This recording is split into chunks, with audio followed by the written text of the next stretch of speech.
Hey guys, today I'm going to tell you how to see message requests in Facebook Messenger on PC or laptop. If you're using Facebook on a PC or in a laptop and you want to see your message request, so let's see how you can do that. You just have to simply open your browser or open your Facebook. It might be in your browser or in your app. Just open Facebook.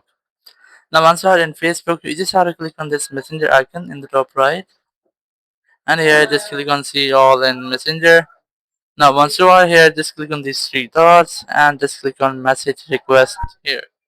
You might get message request in this section or in you may now option. You can also check your spam folder or spam section to check for further message requests. So I don't have any message requests yet, but if you might have, you might get those message requests in this section.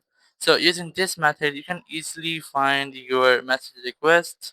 Thank you very much for watching the video. Until next video, bye bye.